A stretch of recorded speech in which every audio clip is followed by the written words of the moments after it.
Kaya nga ako, I've been very vocal about it dito sa mga kakampings na moving forward, kasi Senator Risa na lang tayo. Kasi, ano siya yung gumaganap ng leadership role. Ako naman, nire-respeto ko yung space na gustong ni VP Lenny. She wants time for her family, gano'n. But, yun na yun, no? Hindi pwede kasing kung kailan mo lang trip na bumalik hindi pwede kasi tuloy-tuloy ito. Nakita naman natin kalagayan ng ating bansa, nandiyan pa rin yung mga problema. Tapos 2028 is right around the corner. Kahit 2025 nga lang.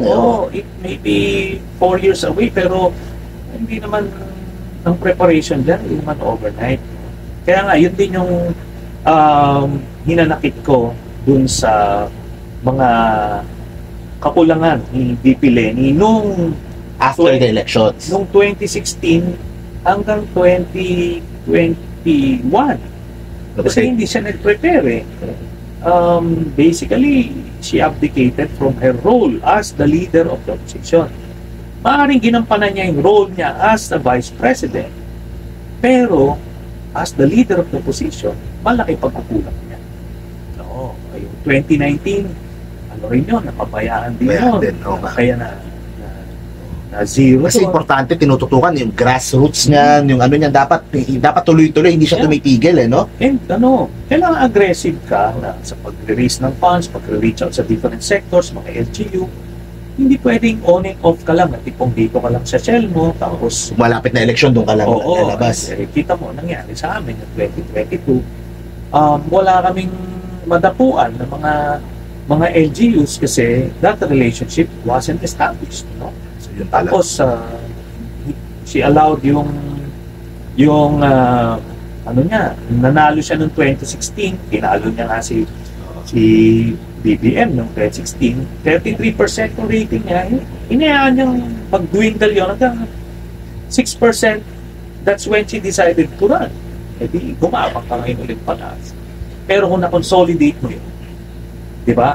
Na-harness mo yun, hindi ka, yun ang mga starting point mo, medyo mataas. Sinasabi ko din nga itong si Senator Risa, mga last year, parang hindi ko ramdam na binabakapan siya nung kakamping movement Pero that started to change nung itong mga Kibuloy hearings.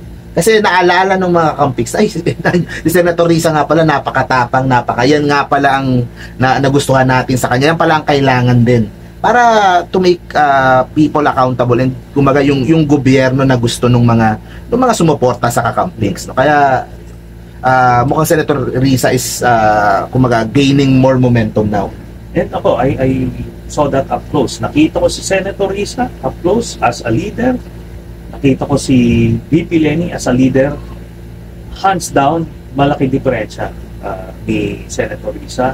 Kaya nga, I'm going with her kung saan pa niya susunod. Saan direksyon na yung sa senatorial, okay? So galing kayo you've been a senator of the country. Napakahirap manalo bilang senador.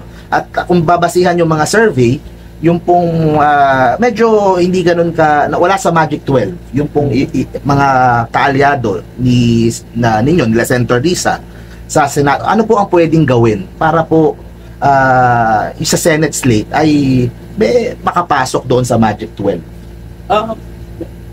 Kasi yung mga surveys sa ngayon, hindi pa gaanong mabigat yan. Kasi in my case, parang 1% ako November of 2006 or around 7 months away from elections.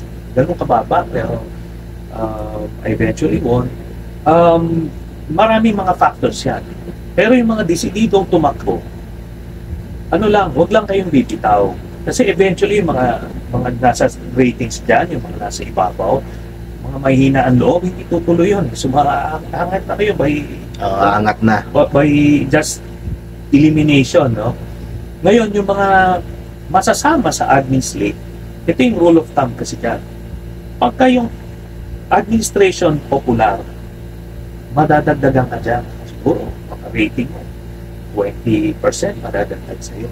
Sa election mismo, mga 5 to 10% madadagdag mo. Yan yung makinarya. No?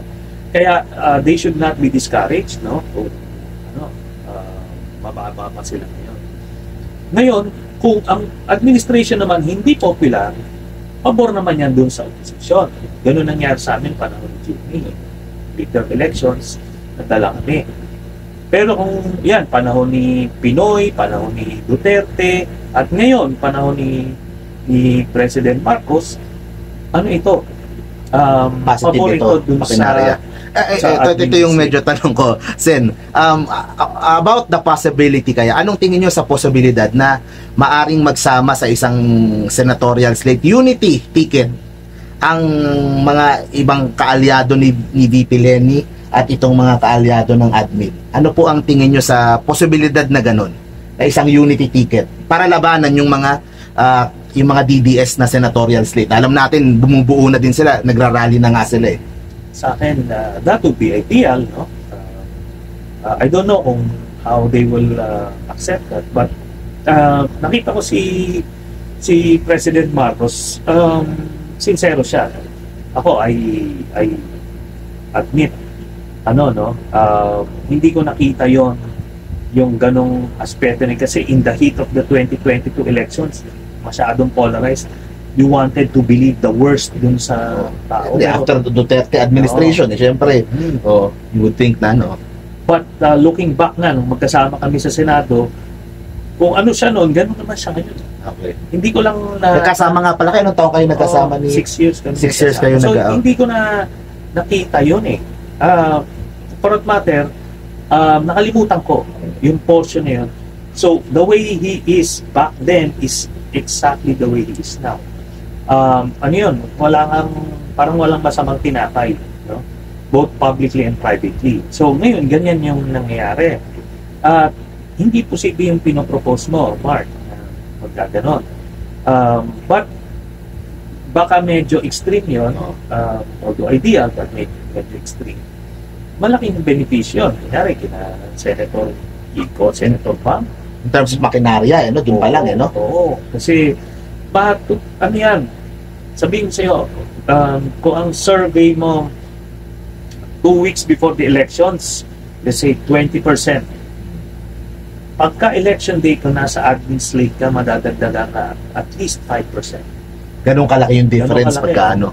Baka 5 to 10% pa kung kakatihin ka ng iglesia. So, it really matters na nasa admin slate ka ng isang popular na administration, which is the case now.